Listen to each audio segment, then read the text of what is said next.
Yes, indeed. Welcome to the In Wheel Time Car Talk Show on iHeart Radio. Coming up, Konrad has the car clinic.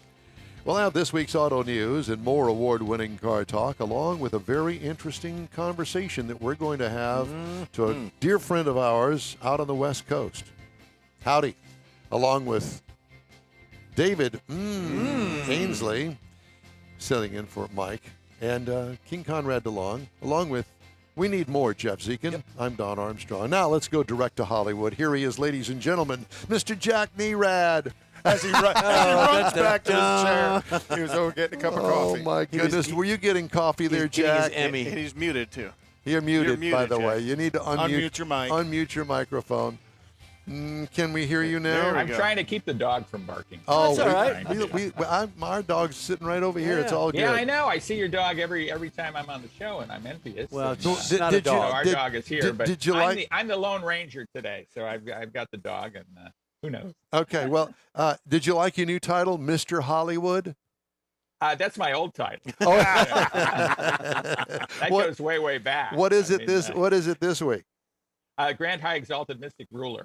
Grand High Exalted Mystic Write that Ruler. down. I'm going to spell that. Yeah. Oh, my gosh. Well, it's great to have you here. Thanks so much for joining us. And, you know, I told everybody I'm so excited we're going to have Jack on the air. We're always excited to have Jack on. Yep.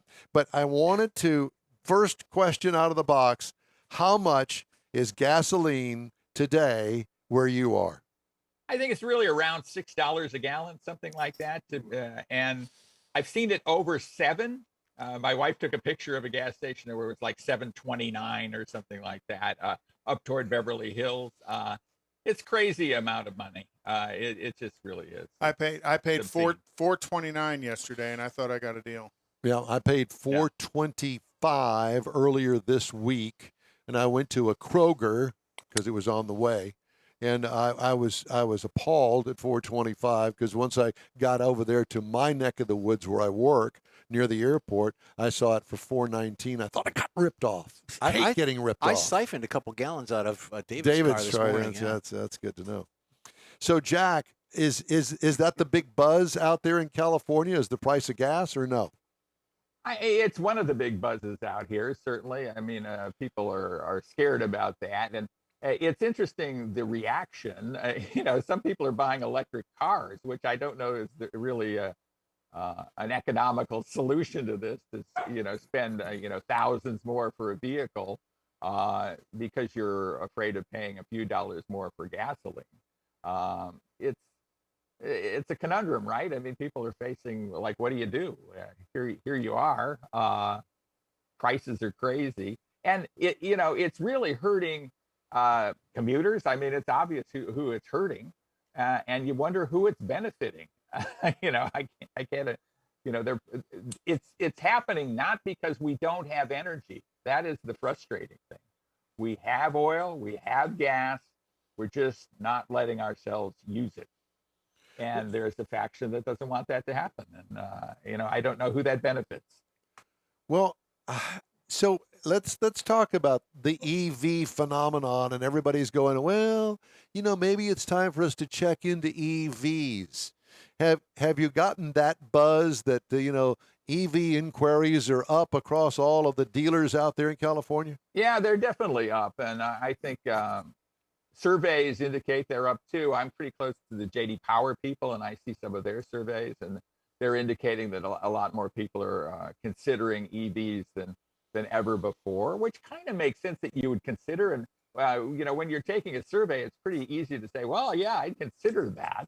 What is less easy to do is put down your money, right, when the vehicle is significantly more expensive and has limitations or puts limitations on you that you might not want to have. I mean, I think we've all driven EVs, and I personally love to drive them. I've got a Kia EV6 in my driveway right now as my test vehicle for this week, and it's a blast to drive. And it's gorgeous. But, there's things about it that are just, painful to have to deal with, and range is the key one. Well, yeah, and the fact that I think that most people don't really truly understand. It's okay.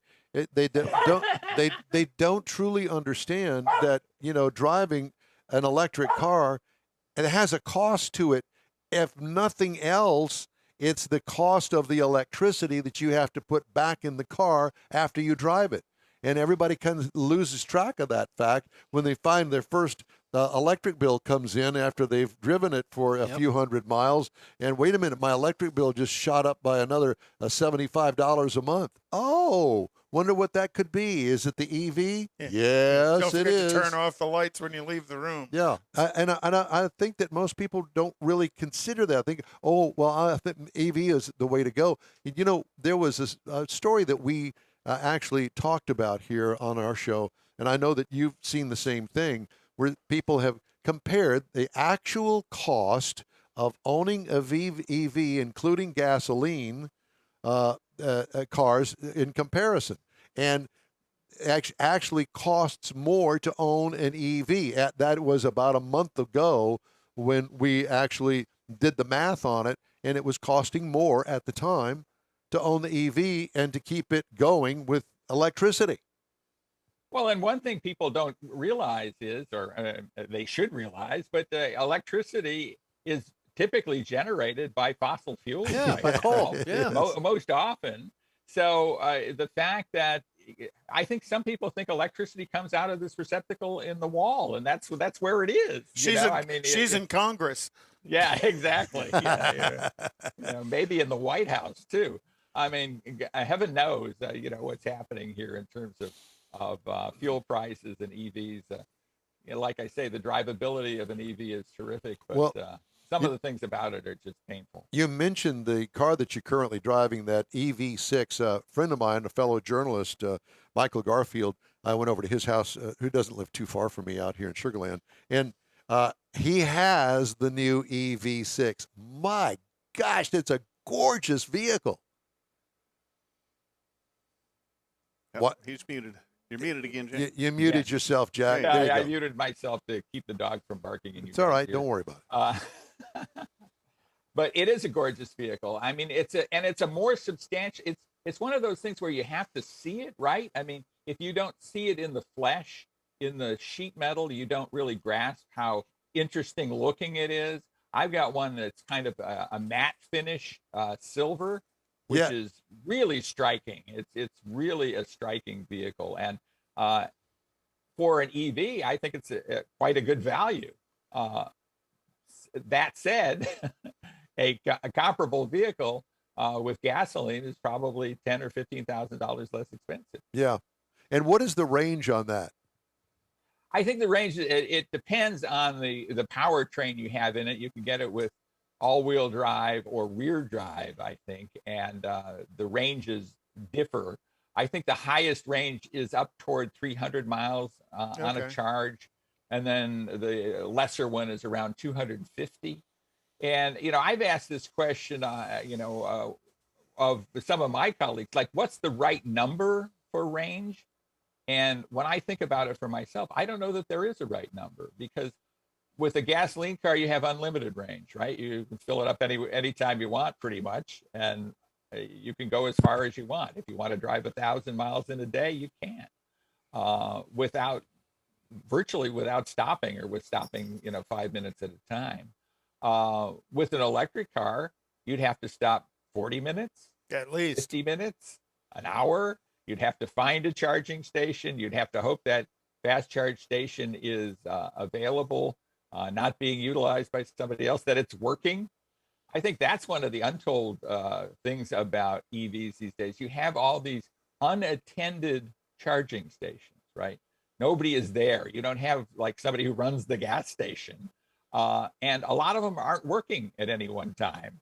So it's problematic. And if you look real closely, somewhere behind a concrete fence is a diesel generator that's powering right, all of those charging stations. So, Jack, one of the things, and since you're in California, one of the things that comes to my mind, I've been to LA many times, and the famous 405, I'm thinking about commuting, and I live, let's just say, 30 miles from work in LA, and I got to use the 405. And my hours are 8 to 5, Monday through Friday. And yes, I have to sit in that big wad of traffic every day, morning and afternoon drive. And I've got my electric car. Don lives in Malibu, and he's driving to Riverside every day. Well, Don is talking about my life for 20 years. I mean, I commuted from a beach city down to Irvine, California, about 40 miles each way for 20 years. And so if you're in a vehicle, even with 200 miles of range, but there's a vehicle with 100 miles of range, 150 miles of range, you're just worried about range the entire time you're in the car. And you're always worried about recharging. And those of us who had electric cars where I used to work, were always vying for the one charging station at the company, right? And almost to the point of sometimes fist fights over who was going to be able to charge. Yeah, well, I've only got 17%. Well, I've got 16%, so I get the charger. Well, and that was my point, is the fact that, you're stuck in traffic. And even though the car may not be moving, you've got the air conditioning running, you got the radio going, maybe the lights going, depending on the time of year. And all of that's drawing energy from those batteries. So it's got 250 miles of range. I go 80 miles round trip, and it's sucking juice the entire time. So you get stuck on the track, and God forbid that there's a wreck, which always there's a wreck, and you get stuck and the commute is even longer, you get worried about being able to make it back home on the single charge. Yep, you're muted again. Yeah, he's trying to unmute. Yeah, I think in a lot of ways, and I'm trying to limit the barking that's in your ear again. You're all right. But you're always limited in a lot of ways. Certainly, I don't want to just slam on EVs. There's a lot to like about them. There's a lot I like about them. I think they're not to the point where they're going to replace the gasoline car for the typical person out there from the economic point of view and strictly from the convenience point of view. And I think people are willing to pay for convenience, but they're not all that convenient. You have to put yourself through a lot of mental gymnastics and physical gymnastics to get them to work for you. Yeah, I could see an EV being a second car, could be your primary depending on what your drive cycle is every day. But I could see the EV as being a second vehicle, and you got to have an ICE-powered car, as your primary because that's the one you're going to take a trip out of where you're living, up to Yosemite or up to Utah or something. Because you're surely not going to drive an EV all the way to Vegas. So let's change subjects before we wrap up our conversation today, Jack, and that is so you're currently driving the EV6. What are your thoughts on it? On that car? Yeah. I like it a lot, given the fact that it has limitations. I think it's one of the best values of the EVs out there. It's kind of rocketed up toward the top of the EV sales numbers right now. And I think for good reason. It's good looking. It's interesting that it's on the same platform as the Hyundai Ioniq 5. And it seems to have gotten a lot more attention than the Ioniq 5. And I don't know whether it's a styling thing. I think stylistically, I like the EV6 significantly better. I think there's a lot to like about it. I totally agree that an EV as a second car makes a heck of a lot more sense than as a primary vehicle. Mm-hmm. And then people drive vehicles different ways, right? I mean, I like putting in 500 miles a day, 600 miles a day sometimes. And I can do that without any problem. I drive up to San Luis Obispo and back in a day. It's 400 miles round trip. And I don't bat an eye doing it and spend time up there with my daughter who's going to college up there. So, that wouldn't work in an EV. It would be pretty difficult in an EV. Yeah.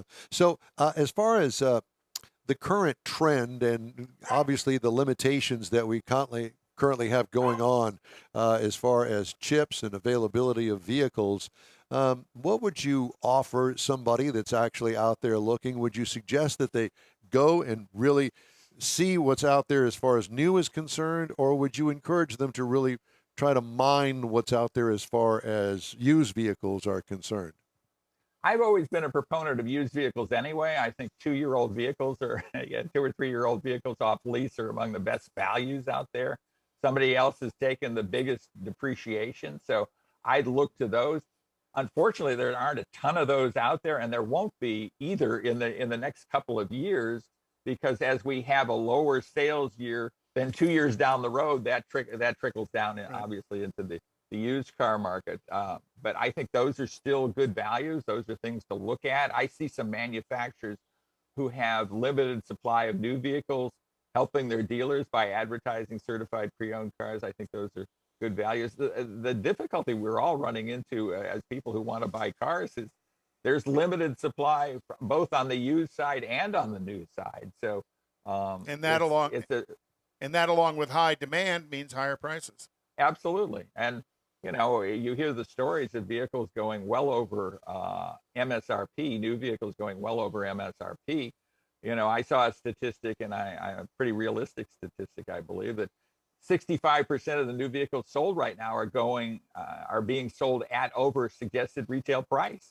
I mean, you never used to see that. I mean, this is a total fantasy land kind of market these days. And seeing some used vehicles, depending on year, make, model, and mileage, are selling at or above MSRP on the used side of things as well, because the people are making out are people who had a lease 2 or 3 years ago, right? And the residual comes up, and they could probably buy that car and then sell it for $2 or $3 grand more, just like that. If the dealer will let them. I know there's been a couple of news articles out there where some of the dealers won't let them, or they start adding other fees to it on the buyout side. Well, yeah, which I would contend, you know, depending on your state and legalities, that might be illegal for them to do. Or they might be putting. It's the car business, Jack. You know? I mean, the contract says this. Yeah, you know, it's a contract, right? I mean, the residual is written into the into the lease contract. Getting back to the gas prices, I heard a report here in Houston that there are gas station owners in Washington State that are manipulating or trying to figure out a way to put another digit in their electronic signs for their gas stations. In other words, $10 a gallon.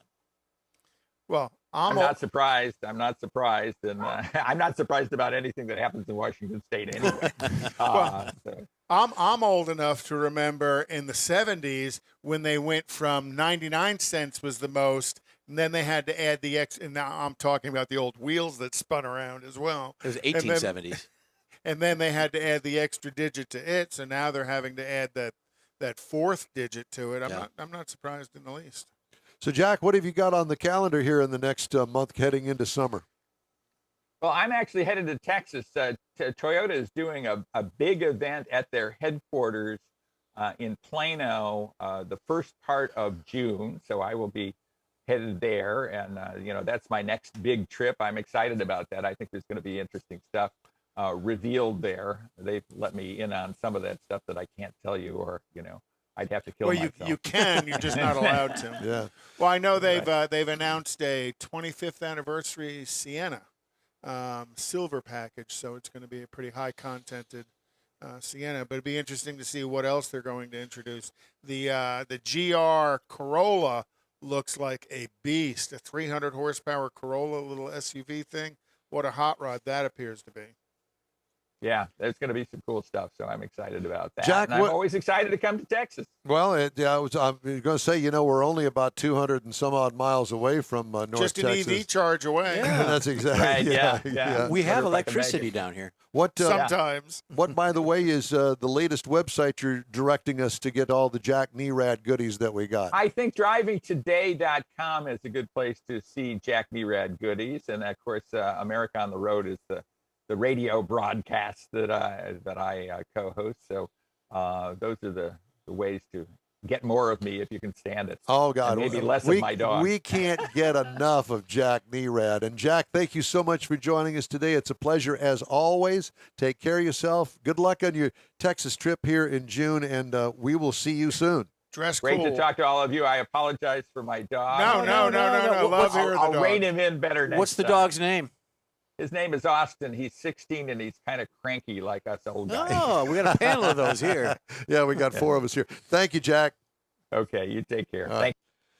Jack Nerad. Always a wealth of information. Awesome. Driving today and America on the road. $7 a gallon for gas. Did you win the bet? You said under or over? No, I was over 6. Okay. Things not on cars anymore. And I tried to do this last week, And so Konrad, well, I couldn't get the information on the computer because my computer's got too much going on over there, and it didn't like that. Well, I don't know if that kind of set in my head, and that's why I chose this for a topic or not. I didn't mean to step on you. No, you did not. Please, I'd like to say yay or nay on the things Well, that aren't on cars anymore. You know, everybody knows some of those things that aren't on cars, but let's think of some of the simple ones. Audio turn signals. It used to be you'd hear the click, click, click, click, click, click of the circuit breaker kicking back and forth. That's gone. Now it's all this digital ding, ding, ding stuff. If there's even that. So that's why sometimes, Mars will be driving down the highway for 64 miles with his left turn signal on, and he hadn't done anything about it. In the right lane. In the right lane. Ashtrays are long gone. Well, cigarette lighters in addition to that. Well, cigarette lighters as a lighter is gone, right, but the power source is still there. But don't plug a lighter into it, you'll melt it. Yeah, because it's a different thing. Amperage. Yes. Right. How about antennas? Radio antennas, used to be you'd had the big long whip, and Don had that on his pickup truck, and he had the the raccoon tail flowing over it, or the jack-in-the-box head on top of it. Those are long gone. Now what you'll see on cars are those little aerodynamic, they're 3 or 4 inches tall. Like a wedge. And I think those are more for... I tore one right off of a Ram pickup truck trying to get into the garage. Oh, it was too tall? Just that much. That's all it takes. That's all it took. It off. Vent windows. Wing windows, long gone. Now, I had wing windows on the Transit I had, but they didn't open, So, things you really don't think a lot about. Teenagers would probably like to know about hand-cranked windows. There are still some hand-cranked windows out there, but few and far between. Right. You're going to find them on, like, fleet trucks and stuff. Before seatbelts were included in cars, you had bench seats.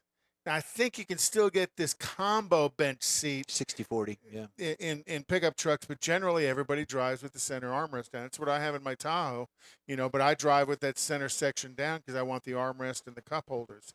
And then what about all the different audio stuff through the years? Record players back in the early 60s, Chrysler, Pontiac, literally had a record player that would spin around inside the car that you could play. But you couldn't play anything over 45. No, if you drove 60 miles an hour, you couldn't hear it. Oh! Ding-ching.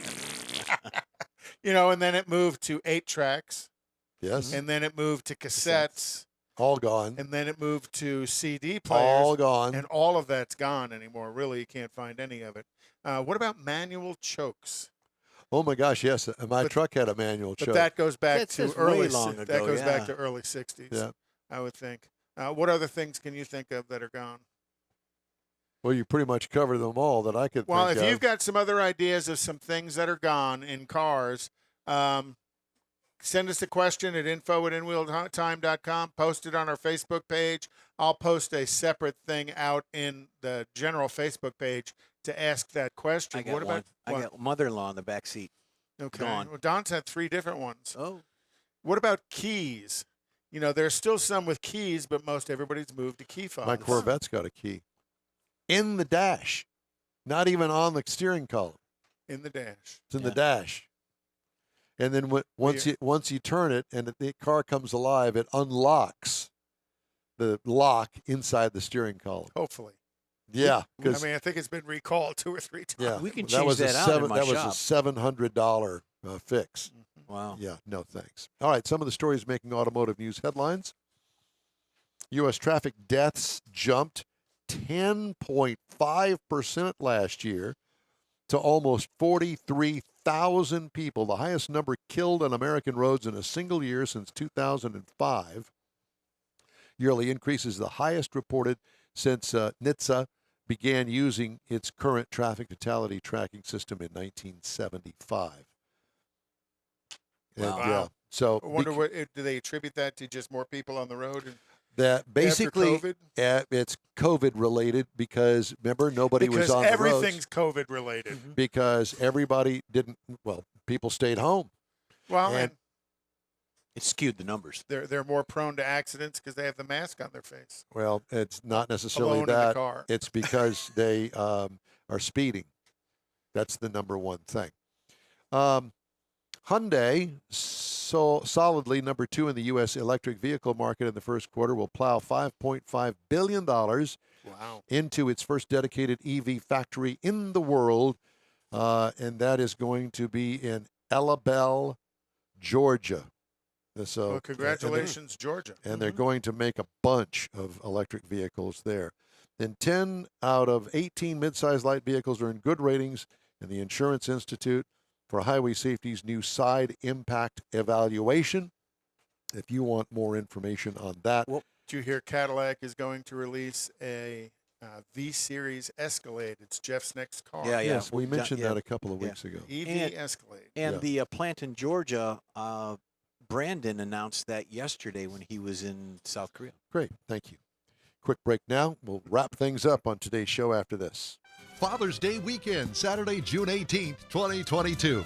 It's the next Tailpipes and Tacos Cruise In, and you're invited. Tailpipes and Tacos Father's Day edition will be at the same Loopy Tortilla in Katy, 8 to 11 a.m. on Saturday, June 18th. It's the only place cruisers compete for trophies and other prizes. Enter your vehicle for Best Hot Rod, Best Classic, and Best Modern Classic. Tailpipes and Tacos is Houston's coolest cruise-in and is your opportunity to see the best hot rods, show cars, classics, and resto mods, and get Loopy Tortilla breakfast tacos and adult beverages. There's no entry fee, and cars will automatically compete for custom Loopy trophies and other prizes. It all happens at the Loopy Tortilla Tex-Mex in Katy on the Grand Parkway at Kingsland Boulevard, just south of I-10. Kick off summer with Tailpipes and Tacos Father's Day edition, Saturday, June 18th. The In Real Time Car Talk Show will be there too. Celebrate Father's Day, the start of summer, and the return of Tailpipes and Tacos. Saturday morning, June 18th, 8 to 11. We'll see you then, weather permitting.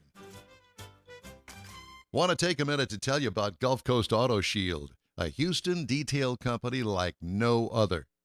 Gulf Coast Auto Shield offers paint correction services that'll give your car, truck, or SUV a like-new shine. Afterwards, you'll want to protect it with a professionally installed nano-ceramic coating or protection film. Worried about your very expensive windshield getting damaged, broken, or cracked? Let Gulf Coast Auto Shield install Exo Shield, a windshield protection film. Give John Gray a call today or check out their website, gcautoshield.com. Hey, whether you own a new, ultra-expensive, exotic, or a 5-year-old Suburban, Gulf Coast Auto Shield will help keep your investment looking like the day it rolled off the assembly line. Gulf Coast Auto Shield is conveniently located on the South Sam Houston Parkway, just south of I-69, the Southwest Freeway. Meet the staff and check out all of their services online right now at gcautoshield.com. The In Wheel Time Car Talk Show is now part of the iHeart family. Now you'll have access to 24/7 Car Talk anytime you need a fix. Just download the iHeart Radio app and ask for In Wheel Time Car Talk, and there we are. Be sure to save us in your iHeart library for instant access. No matter where you are, you have the best Car Talk Show right on your PC, laptop, or mobile device and never have to worry about finding us again. Of course, you can always get access to our video and audio streams via InWheelTime.com and your favorite podcast channel, and all of this is free to you. From the iHeart Radio app, you'll not only hear our Saturday morning live show, but the best shows of the past, updated weekly. Never miss a minute of up-to-date new car reviews, pre-owned reviews, Konrad's Car Clinic, informative interviews, automotive news, and the most fun car talk show on the planet. Just download the iHeart Radio app, search for In Wheel Time Car Talk, save it to your library, and with a tap of the icon, you'll be in touch with your favorite Car Talk team. In Wheel Time Car Talk, streaming now on iHeart.com/InWheelTimeCarTalk. Well, that's a wrap for this week's In Wheel Time Car Talk Show. Yeah. When you're on our Facebook page, please give us a like. Tell your friends about us. If you would, please share our junk. You'll get Konrad's unicorn hunting features all along with everything automotive all week long, including upcoming events, cruise-ins, racing, and other goodies. You can find the In Wheel Time Car Talk Show 24/7 on the iHeart Radio app. In Wheel Time can also be heard live on Facebook, YouTube, and InWheelTime.com every Saturday, 8 to 11. 30-minute podcasts available from your favorite podcast providers 7 days a week. The In Wheel Time Chief Engineer is David Ainsley. Thank you for coming. Yes. Our Marketing Advertising Manager and Video Technical Director is We Need More, Jeff Zekin. For Booking Agent and Podcast Editor, Mike Out of This World Mars, is Royalty. King Konrad Delong. I'm Don Armstrong. Today's In-Wheel Time Car Talk Show was produced and manipulated through the Ouija board from the 1940s. Be sure to join us again for our next live In-Wheel Time Car Talk Show next Saturday, May 28th, starting at 8 a.m. Central on all of these In-Wheel Time Car Talk outlets, right here on the Smoke and Mirrors Network. So long for now, everybody.